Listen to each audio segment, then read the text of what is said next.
Iglesia. Bueno, pues apreciables congregantes y asistentes de esta iglesia cristiana Camino de Vida, continuamos en esta apasionante serie de estudios, la iglesia, una zona libre de juicio. Durante estos domingos hemos recibido una enseñanza muy dinámica y visual sobre los juicios que a menudo hacemos a otros, los juicios que hacemos con nosotros mismos y el mismo juicio al cual estamos expuestos tú y yo como creyentes, como humanidad, expuestos constantemente. Y sobre todo la irreemplazable y bendita justificación que recibimos tú y yo a través del sacrificio de Jesús en la cruz. El día de hoy voy a pedirles recibirme inicialmente como honorable juez de las causas. Les pido un momento para comenzar la audiencia de hoy.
Buenos días.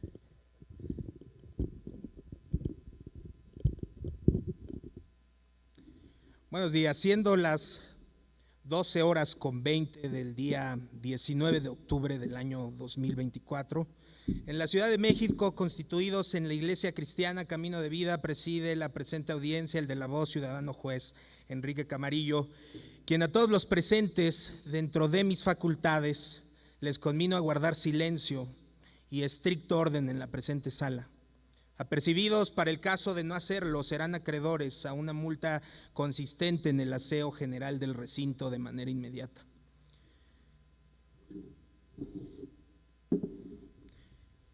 Dicho lo anterior, procedo a hacer los sabedores que el día de hoy, a diferencia de los juicios vistos y oídos en domingos anteriores, me encuentro en mi facultad de juez para proceder a dictar sentencia definitiva de manera inmediata en atención a 3 asuntos que cuentan con exacta particularidad y donde los señalados han admitido su plena culpabilidad, por lo que han renunciado a ser llevados a juicio y solicitan a este alto tribunal, conforme a su derecho, ser sometidos al procedimiento abreviado. Esta es una forma de terminación anticipada de su proceso, por lo que no se requiere en forma la presencia del agente ministerio acusador, así como de defensa alguna. Únicamente será necesaria la presencia del acusado. Dentro de mis atribuciones legales solicito al primer inculpado que ocupe su lugar y sea breve en su manifestación, a efecto de que proceda a dictar sentencia. Aperturo la presente audiencia.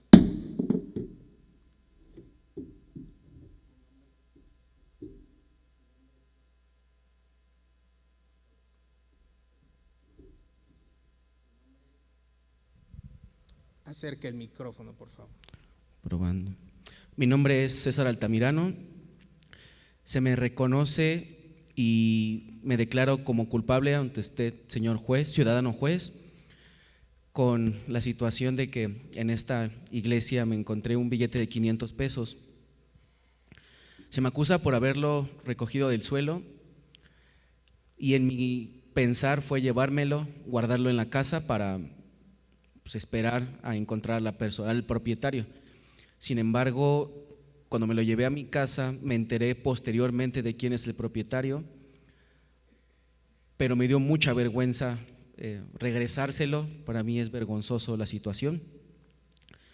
Entonces me declaro culpable y le pido bajo procedimiento acreedor que para mí es difícil esto, es muy vergonzoso, pero se me dicte sentencia de forma inmediata. Voy a pedir al acusado que se ponga de pie. Visto y oído las manifestaciones del inculpado César Altamirano, tengo a bien emitir sentencia, considerando que encuentro calificar tu conducta de aberrante. No propiamente por el acto de haber guardado el dinero que te encontraste y pretenderlo como tuyo, sino por el hecho mismo de que tú debías haber actuado como yo lo haría. Lo que yo hubiera hecho es que habría levantado el billete y lo habría ondeado durante todo el tiempo, haciendo uso de un micrófono, habría gritado buscando a su dueño, pero no lo hiciste así. Es aberrante tu conducta. Debías actuar como yo lo habría hecho, yo lo habría hecho mejor. Realmente pienso que tu intención es quedarte ese dinero, que esa siempre fue tu intención, y muy seguramente habrías y vas a gastarlo en cosas que no aprovechan, ni en pecado, por supuesto. Estoy seguro que ese siempre fue tu deseo, y que incluso hoy veo que te niegas devolverlo a su dueño por supuesta vergüenza. César Altamirano, te sentencio a la expulsión de esta congregación, te sentencio al pago del billete más uno igual por cada día que pasó en tu poder. Te sentencio a que todo el tiempo lleves un letrero con la leyenda persona no confiable, y que por supuesto nadie en este lugar te dirija la palabra. Puedes retirarte.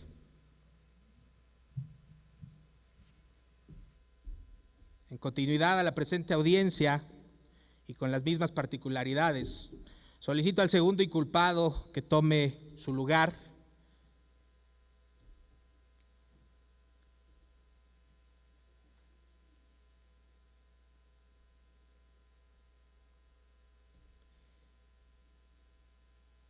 Y en lo que lo conducen a tomar lugar, voy a insistir en el orden en la sala, voy a insistir en que guarden silencio, y asimismo a la que hará uso de la voz le pido que sea breve en su manifestación, efecto de que proceda este órgano a dictar sentencia. Adelante. Mi nombre es Elvira Moreno. Se me señala y me reconozco culpable ante usted, ciudadano juez, por haberme encontrado un billete de 500 pesos en el piso de esta iglesia. Acto seguido lo guardé. En la semana tuve mucha necesidad, pues mi pequeña tenía hambre, y gasté un poco de dicho billete en leche, solo para ella. Hace poco me enteré de quién es el billete y me avergoncé de ir a devolver el dinero. Me declaro culpable y solicito bajo el procedimiento abreviado se sirva directamente sentencia inmediata. Vanessa, ¿verdad? Elvira. Sí, como sea. Visto y oído las manifestaciones de la inculpada Elvira Moreno, tengo a bien emitir sentencia. Ya está de pie, bien.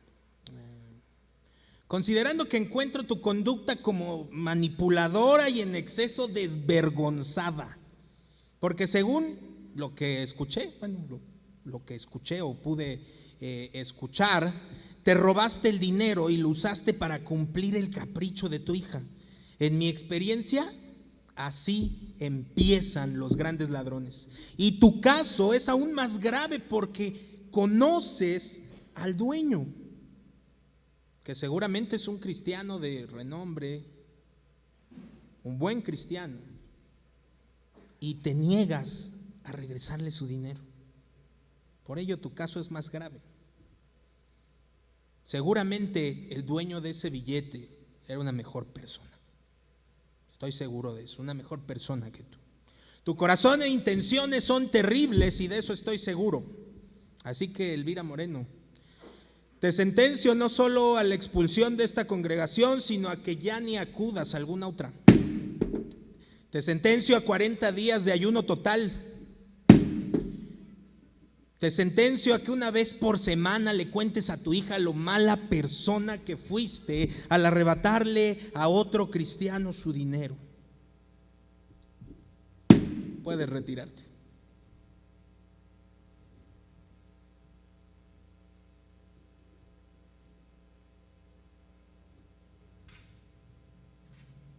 Nuevamente culmino a la sala al orden y pido finalmente al tercer acusado tomar su lugar.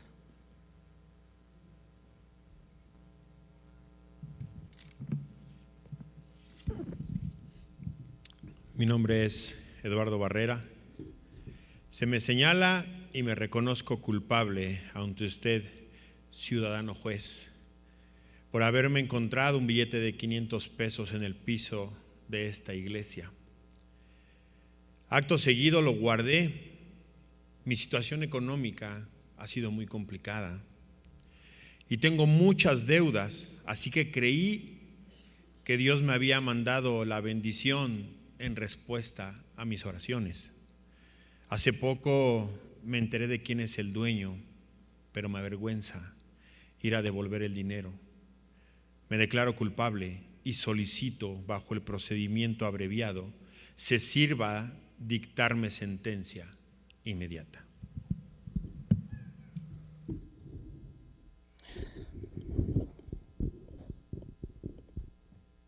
Qué difícil. Eduardo, visto y oído las manifestaciones del inculpado Eduardo Barrera, tengo a bien emitir una sentencia. Ni siquiera sé por qué, porque estoy por encima de ti. Pero sé que tengo la facultad para dictar una sentencia. Mi estimado hermano Eduardo Barrera, realmente voy a calificar tu conducta como justificable. Y reitero, no tengo por qué estar desde este lugar, porque la verdad es que analizo mi condición y mi situación y realmente no ha sido del todo muy distinta a la tuya. Te justifico, realmente entiendo tus circunstancias y las dificultades por las que debes estar pasando. He estado en tu lugar tanto en lo material como en lo espiritual, Eduardo. He sido deudor en muchísimas formas. Sé que no has actuado de la mejor manera, ¿verdad? Frente a esta situación, las presiones seguramente te hicieron actuar no de la mejor manera. Hay angustia. Sí tengo la responsabilidad, mi estimado Eduardo, al juzgar esta causa y esta situación, de decirte que tu forma de pensar sobre que Dios quizá habría de bendecirte de esa forma es un poco errónea, tiene algo de error en ello, ya que el dinero es de otra persona que ya está identificada por demás. Pero quiero animarte con la sentencia, a juntos hacer lo correcto. Así que, sin más dramatización, ponte de pie. Te sentencio a la inocencia por conducta justificada. Ya que te entiendo y doy por hecho que en la dificultad cometiste errores y actuaste precipitadamente bajo presiones. Yo lo he estado. Lo primero al escucharte que vino a mí fue analizarme y recordar mis circunstancias. También quiero sentenciarte a que juntos, tú y yo, vamos a tomar un día a la semana y vamos a profundizar en las Escrituras para poderte enseñar un poco de cómo es que Dios nos bendice, de distintas maneras, no solo la que pensaste. También te sentencio a recibir mi ayuda económica para el pago de tus deudas. Cuenta con mi ayuda económica en los 2 meses posteriores. Yo asumiré tus deudas. Te sentencio, por supuesto, a que nos sentemos a diseñar un plan excelente del origen de tus deudas. Lo haremos de manera privada, tú y yo, y veremos de qué manera resolverlo. Vas a salir de esta, te lo garantizo, como yo salí en algún momento. Finalmente, te sentencio a no ventilar lo sucedido, a irte en paz, ya que no te preocupes por la pena y la vergüenza de devolverle el billete de la persona que es.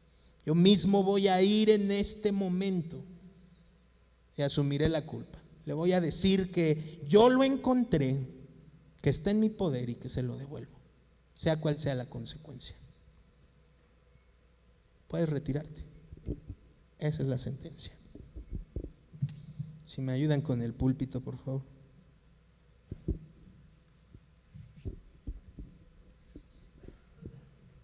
Amada iglesia, ¿qué clase o qué tipo de juicio y sentencia quisieras para ti?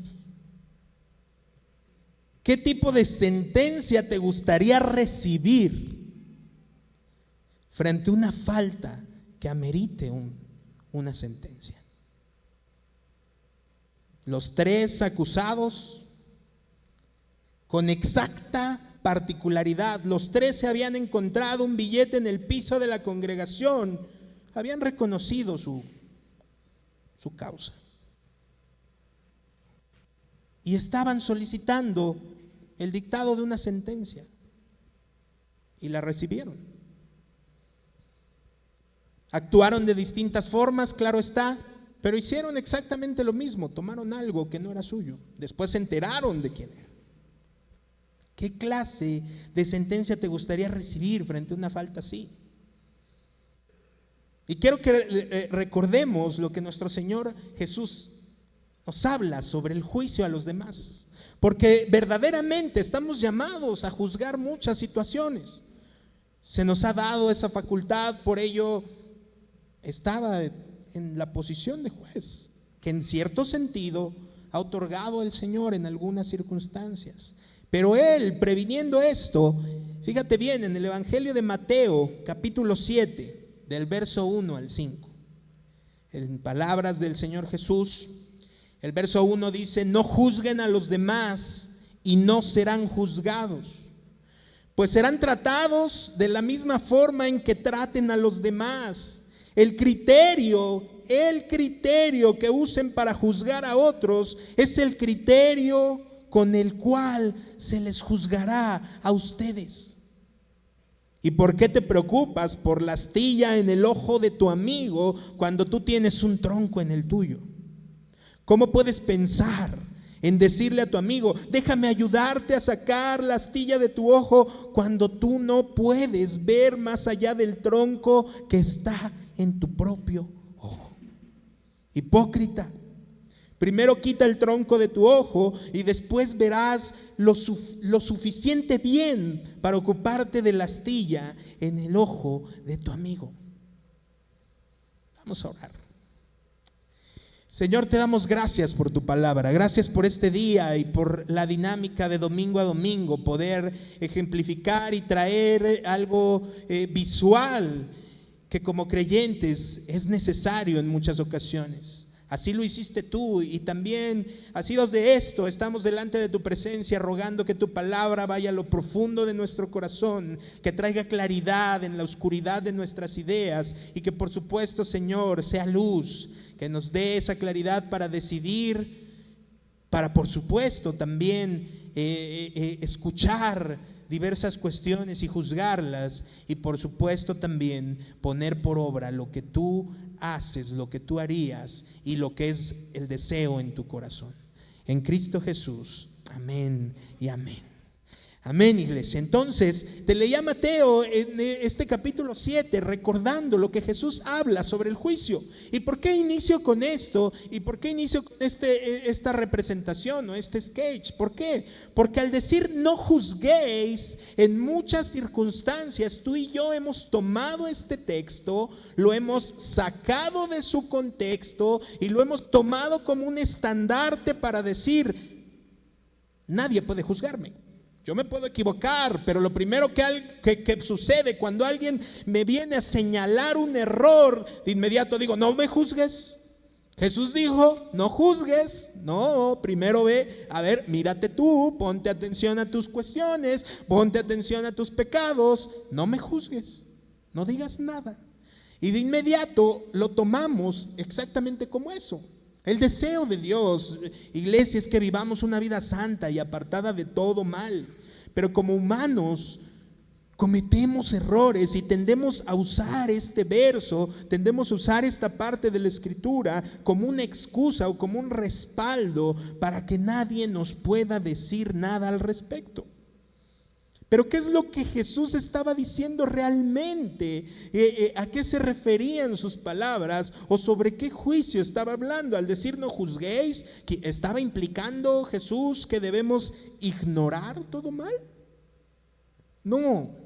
Este versículo se ha usado equivocadamente como una excusa y como una defensa, incluso cuando las personas no están por acercarse a Dios o queremos ir y decirles, oye, llevas una vida equivocada, regresa al plan divino, mira, Dios. De inmediato pues las personas dicen, no me juzgues, no juzgues mi vida, no juzgues lo que estoy haciendo. Por ahí escuché que no juzgues o serás juzgado, porque así sucede a veces incluso cuando evangelizamos o cuando le hablamos a alguien más de Dios. ¿Jesús juzgó acciones en la Escritura? Por supuesto que sí. Así que nos damos cuenta que no podemos ignorar en muchas ocasiones las faltas o las cuestiones que ocurren. Jesús mismo juzgó acciones de otros. Si vemos Mateo 23, el verso 25 al 28, fíjate bien cómo hace un juicio nuestro Señor Jesús al respecto. ¿Qué aflicción les espera, maestros de la ley religiosa y fariseos, hipócritas? Pues se cuidan de limpiar la parte exterior de la taza y del plato, pero ustedes están sucios por dentro, llenos de avaricia y se permiten todo tipo de excesos. Fariseo ciego, primero lava el interior de la taza y del plato y entonces el exterior también quedará limpio. Verso 27.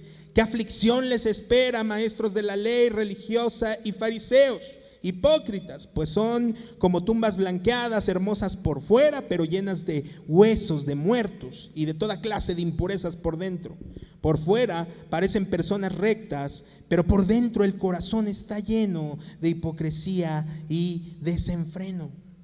Los mismos profetas de parte de Dios juzgaban y arriesgaban al profetizar sobre causas, arriesgando su propia vida. Ahora, ahí es la parte en la que cuando tú y yo entendemos una iglesia libre de juicio, es entender que cuando Jesús vio la situación religiosa de sus días, Él miró que juzgar a otros se había hecho un grandísimo problema.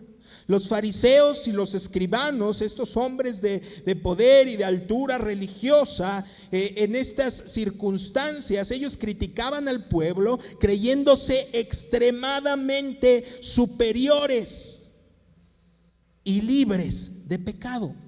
¿Cómo inicié? Superior.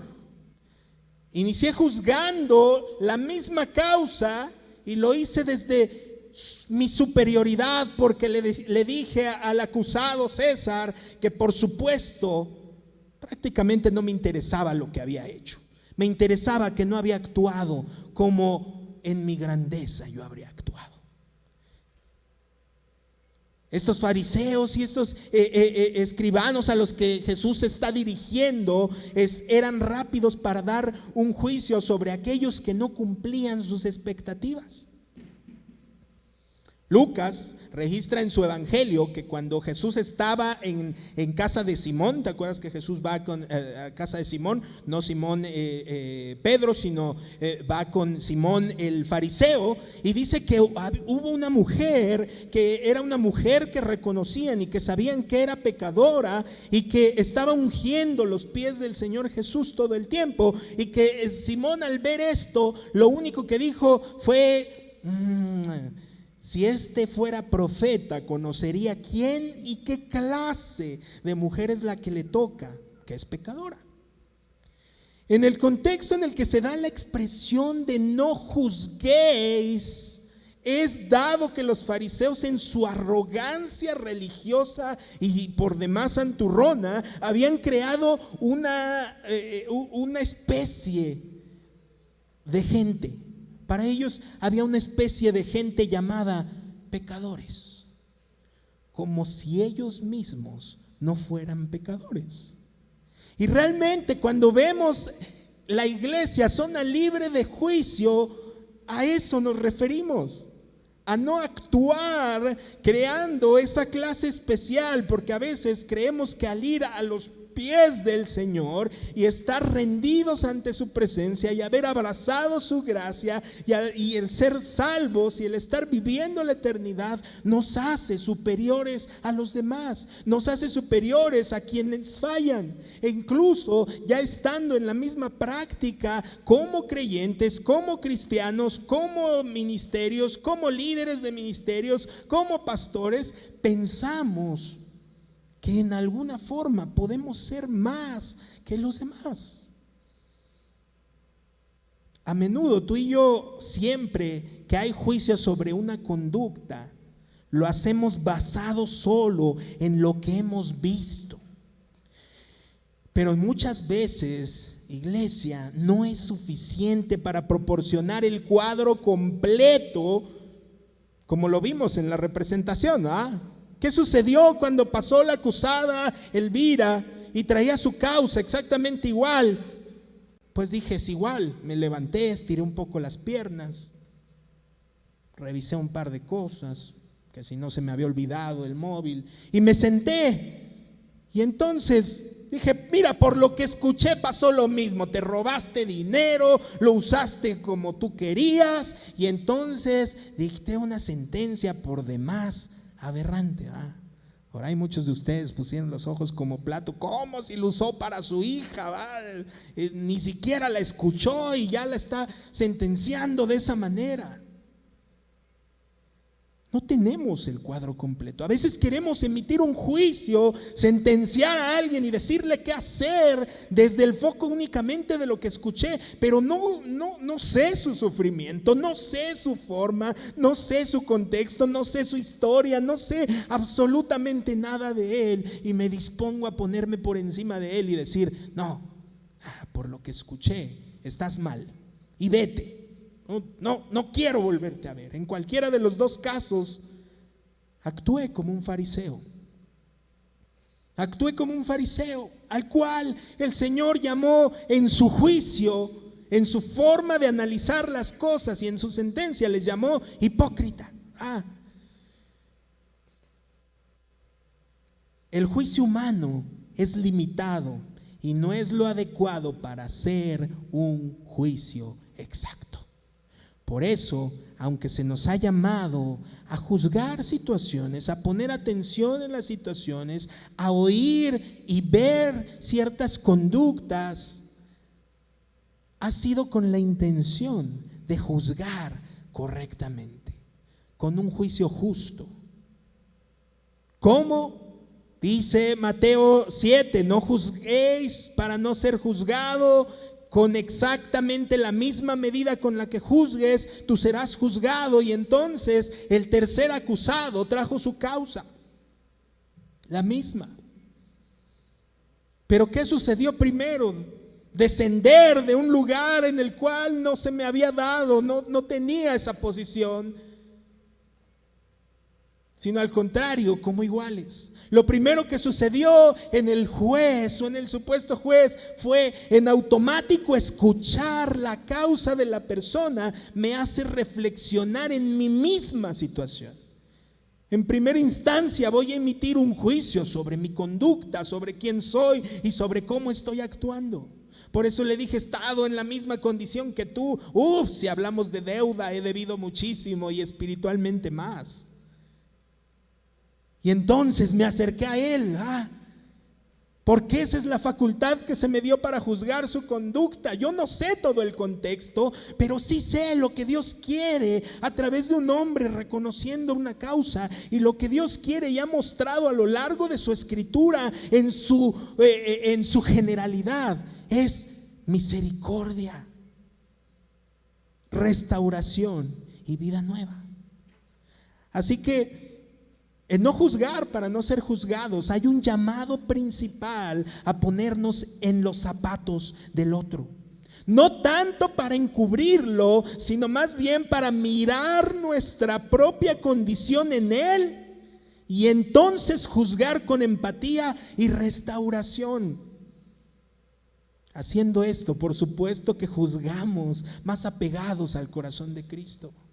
Por eso en ese asunto hipotético, ¿qué sentencia? ¡Wow! Primero, justificación. Te entiendo porque podría ser yo, porque he estado en tu condición y porque entiendo que tienes una causa, tienes un motivo, no sé cuál sea. 2, no voy a aplaudir tu error, sino mi posición es hacerte ver con misericordia, con amor, que estabas en un error. Decía, es que yo creo que Dios me ha bendecido porque pues me lo encontré ahí, en el bolsillo de otro. Pues no, Dios me bendijo, respondió a mis oraciones. No, y con amor le hice saber, estás equivocado, lo que estás pensando es erróneo.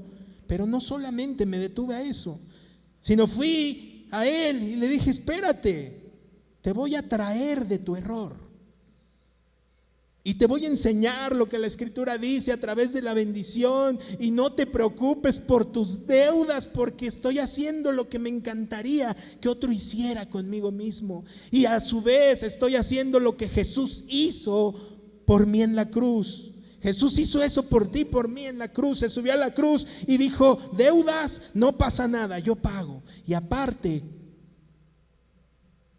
meses extras. La sentencia que recibía Eduardo en este caso hipotético era esa.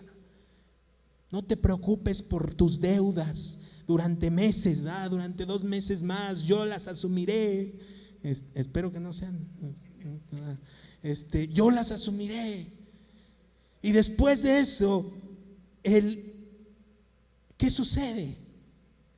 Se dicta también una sentencia conforme al corazón de Cristo, y es: tú y yo nos vamos a reunir y vamos a estudiar cómo te puedo traer y cómo te puedo ayudar a salir de ahí. Y finalmente, entendidos de nuestra condición, su sentencia final fue: no es necesario que ventilemos esto. Podemos llevarlo bajo este criterio. Así que la parte central de ese juicio, de esa sentencia emitida, fue esa: es decir, vete en paz. Yo asumo la responsabilidad por ti. Yo iré y diré, yo pondré la cara por ti. Es exactamente como Dios nos llama a ti y a mí cuando tengamos que juzgar situaciones, porque habremos de juzgarlas. Si solamente nos quedamos con no juzguéis para no ser juzgados, entonces caeríamos en la simpleza de ver el error de alguien más y decir, no, yo no vi nada. Yo mejor me veo a mí mismo, yo a mí mismo. No, también la posición de la iglesia es esa, porque salimos día con día a juzgar las vidas de las personas, pero no podemos juzgarlas desde ahí, con un mazo en la mano y salir, pues se va a ir al infierno, señora pecadora, la sentencia al infierno si no viene a la iglesia. No, estamos conminados a sentenciar a la humanidad así como lo hizo Jesús, en amor, en misericordia, en gracia, Recordemos, tú y yo no conocemos la totalidad de la historia. Y fíjate bien, hablando de juzgar con empatía y restauración, apegados al corazón del Señor, recordemos 1 Samuel 16:7, dice: pero el Señor le dijo a Samuel: no juzgues por su apariencia o por su estatura, porque yo lo he rechazado. El Señor no ve las cosas de la manera en la que tú las ves. La gente juzga por las apariencias, pero el Señor mira el corazón. ¡Wow! Entonces partamos desde ahí. Iglesia, tienes una idea errónea de cómo es que se lleva a cabo un juicio delante de Dios. Y yo sé que has fallado mucho y que hay muchos errores en tu vida hoy y que estás participando de ellos y que estás afligido por ellos y que muchos de ellos a lo mejor ni los has exteriorizado, pero nuestro Dios no está aquí lanzando el mazo y condenando.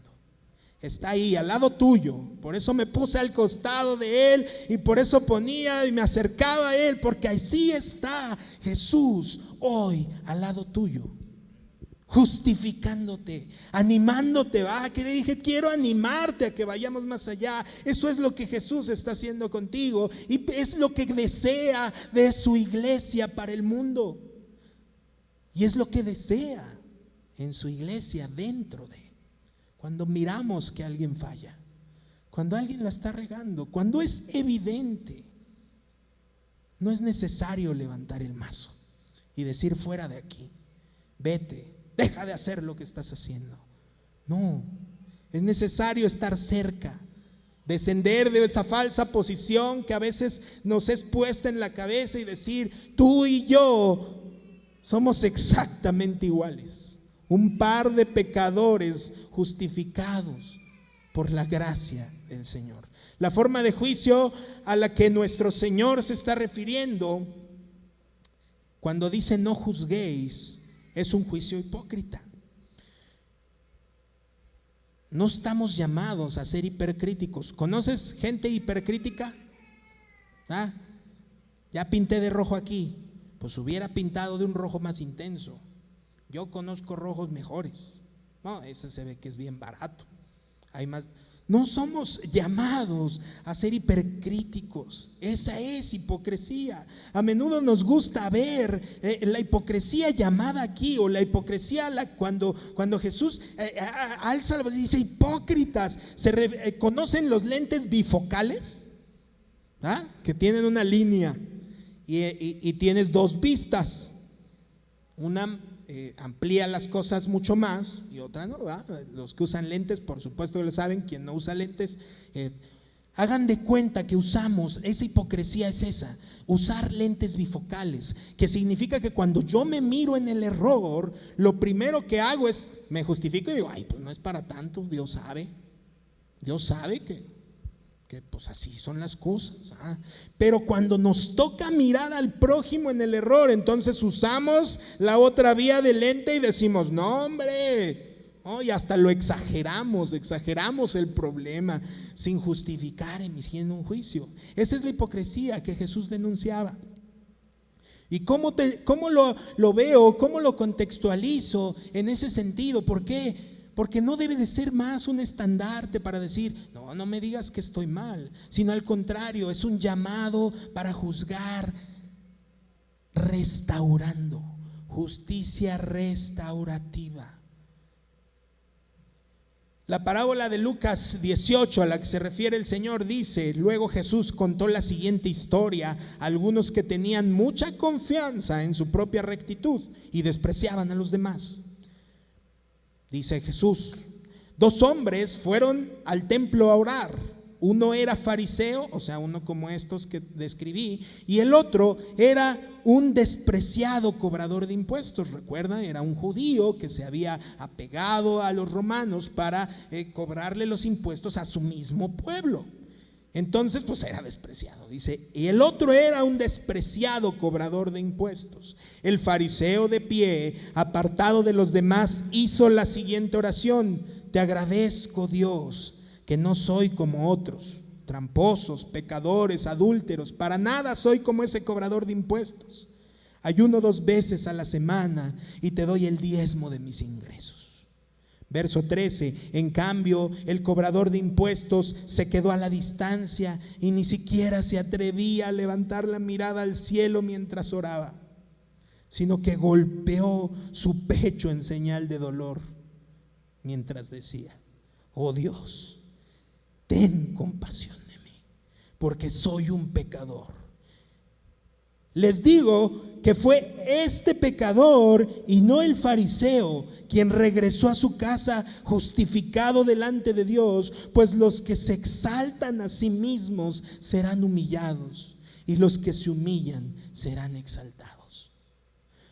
¿Cuántos de nosotros no hemos sido este cobrador de impuestos? Temerosos de acercarnos con la mirada hasta el piso, la frente ahí pegada, diciendo: soy un pecador. Pero pareciera que con el tiempo se nos olvida y tomamos el lugar del fariseo, y cuando alguien se equivoca o cuando alguien no conoce a Dios, nos ponemos esa toga, la cerramos y decimos: qué bueno que no soy como tú, qué bueno que soy mejor que tú, yo lo habría hecho de otra manera. Pero no, amada iglesia, la iglesia está llamada a ser una zona libre de juicio, y que toda emisión de juicio que se haga sea restaurativa, pues Dios no vino a juzgarnos en ese sentido, sino a justificarnos. En algún punto de nuestra vida hemos estado en esa misma posición. Esta es la clase de juicio soberbio y es la cual Jesús condenó. Por eso tú y yo no estamos calificados para presentar un juicio sobre otros, porque nos es imposible ser imparciales. Estamos bajo la influencia de nuestras propias imperfecciones y errores, pero con frecuencia, aunque incluso sabemos que no estamos calificados, todavía juzgamos. O sea, a veces estás pasando por lo mismo, hiciste lo mismo y todavía te atreves a juzgarlo. Incluso de la misma forma, cuando Jesús ilustra por medio de una parábola un hombre que debe y que lo van a llevar como esclavo, van a esclavizar a su familia, y entonces pues sienten misericordia por él y dicen: está bien, pues no, te perdono la deuda. Pero dice esa historia que él sale y se encuentra a alguien que le debía muchísimo menos y lo está ahorcando diciendo: págame lo que debes. No estamos calificados para juzgar, y a veces nos encanta juzgar por creer que tenemos una posición superior, pero no, debemos entender las faltas de los demás bajo ese contexto. Primeramente miraré mi condición y diré: por supuesto que podría ser o haber pasado lo mismo conmigo, y en segunda instancia entonces buscaré ayudar al otro a salir de ahí. Al apuntar nuestro dedo acusador hacia el pecado de otros, nuestra atención se distrae de nuestros propios pecados, y este es el verdadero peligro de juicio. Nos deja expuestos al juicio. Si todos somos pecadores, debemos trabajar juntos como una familia para vencer esas debilidades y esos pecados. Los únicos pecados de los que tú, iglesia, tienes control son los tuyos, no los de los demás. Así que evitemos querer dejar de resolver o de sentenciar a las personas a resolver las cosas de cierta forma. Y con esto quiero concluir. Jesús no se detuvo solamente en el no juzguen para no ser juzgados. Él no nos mandó a ignorar el problema del prójimo, más bien Él nos dio la responsabilidad de ayudar a nuestro hermano, diciendo, cuando Jesús dice: saca la astilla que tienes, el tronco que tienes en tu ojo, nos llamó a hacerlo de esta manera. ¿Qué debemos hacer cuando alguien tiene una astilla en el ojo? ¿Le vamos a dar la espalda entonces? No, Trataremos de ayudarle en amor, pero primero analizaremos nuestra propia situación, no sea que estemos juzgando mal. Esta es la conclusión de todo esto. Fíjate bien, Pablo da ese consejo a la iglesia, da ese consejo a la iglesia libre de juicio. Gálatas 6, del verso 1 en adelante y hasta el 3. Palabras de Pablo, dice: amados hermanos, y esto hoy Dios lo quiere dejar en tu corazón guardado. Amados hermanos, si otro creyente está dominado por algún pecado, ustedes que son espirituales deberían ayudarlo a volver al camino recto con ternura y humildad. Y tengan mucho cuidado de no caer ustedes en la misma tentación. Verso 2. Ayúdense a llevar los unos las cargas de los otros y obedezcan de esa manera la ley de Cristo. Si te crees demasiado importante para ayudar a alguien, solo te engañas a ti mismo. No eres tan importante. Fíjate bien, en Gálatas, Pablo, hablando de la iglesia, nombra a los espirituales, no a los santurrones, no a los religiosos, no a los que creen tener una ropa extra limpia. No, nombra a los espirituales. ¿Y a qué se refiere a los espirituales? No se preocupen, no es el que levita, no es el que anda todo el tiempo meditando, no, se refiere a aquellos que tienen frutos palpables del Espíritu de Dios en sus vidas. Pruebas del fruto del Espíritu en sus vidas, a eso se refiere. Ustedes como espirituales, más que emitir una sentencia, lo que deberían de hacer es restaurar. El llamado que tiene nuestro Dios, que ha dejado en Jesús para su iglesia, es ese: restauremos. Sea cual sea la falta, busquemos hacerlo de esta manera. Mateo 7 nos da una advertencia para nosotros, para evitar los extremos del juicio. Tenemos que procurar no hacernos severamente críticos, buscando faltas, tomando la oportunidad para despreciar a alguien por causa de cual sea la falta. Evitemos ser como los fariseos, evitemos ser como aquellos que nuestro Señor llamó hipócritas. Por supuesto, tampoco tendremos que pasar por alto el error o el pecado. Tenemos que ser capaces de reconocer la maldad o el pecado como lo que es. No debemos negociar con ello ni dar concesiones a ello. Debe salir a la luz y ser arrancado de las vidas de quien sea. Pero las Escrituras, en su contexto general, nos enseñan a juzgar correctamente.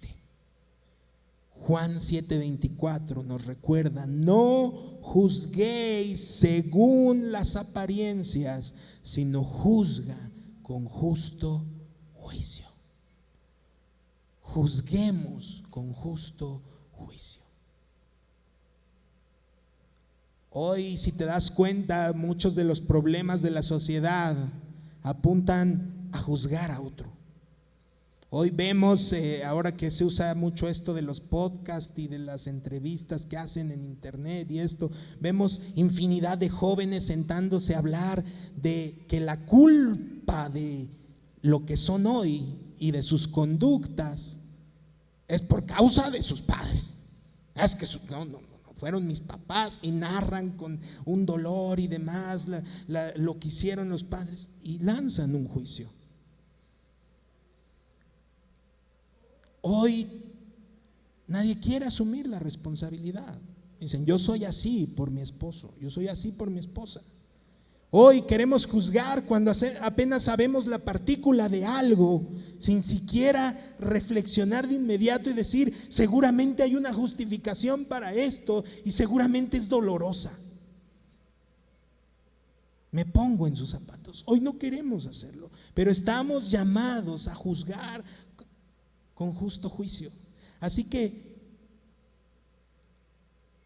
con esto finalizamos. Reflexiona en esto. Reflexiona como lo has hecho de domingo a domingo con lo visual. No estamos llamados a juzgar duramente porque no hicieron las cosas como nosotros las haríamos. No estamos llamados a emitir una sentencia por solo lo que oímos ahí ligeramente. Estamos llamados a sentenciar, a juzgar, restaurando, justificando, tomando el lugar de otro. Y yo sé que tú has hecho tus propios juicios. Sé que de ahí en tu lugar has hecho juicios duros. Probablemente juzgaste a tus padres. Y probablemente sí fueron de lo peor e hicieron cosas aberrantes en tu vida. Pero ¿sabes qué? Es muy probable que todo eso el día de hoy te tiene aquí sentado, abrazado del amor de Cristo, abrazado de la eternidad. Y por tanto empieza a justificar a quien has juzgado, y probablemente juzgaste a tu esposo o a tu esposa de mil formas, sin conocer contextos, sin profundizar. Bájate de esa posición y empieza a juzgar todo eso que traes en tu corazón. Empieza a sentenciarlo hoy de la manera en que lo viste. Vamos a salir de ahí. Te voy a acompañar, vamos a ir adelante, te justifico. No importa lo que te hayan hecho, no importa lo que haya sido. Probablemente has juzgado a tus pastores duramente por conductas, por formas, por maneras. Necesitas ir nuevamente ahí y entender: somos hombres, cometemos errores. Me equivoco al igual que tú. Seguramente has juzgado a tu iglesia, seguramente has juzgado a tus hijos, seguramente has juzgado y has sentenciado muchísimas cosas. Y finalmente tu corazón se ha endurecido y probablemente todos los días te acercas como acusado y estás temeroso de una sentencia. Y crees escuchar una sentencia todos los días, una sentencia que te descalifica, que te dice: eres un mal cristiano, no puedes avanzar, revisa lo que estás haciendo. Nada, no. Hoy nuestro Dios ha puesto en nuestro corazón el enseñarte visualmente cómo está juzgando cada una de las cosas que pasan en tu vida. Y lo hace bajo la justificación, bajo la redención y la gracia. Y si ha quedado esto en tu corazón, solamente te pido que ahí en tu lugar inclines tu rostro y que hagamos una oración muy simple.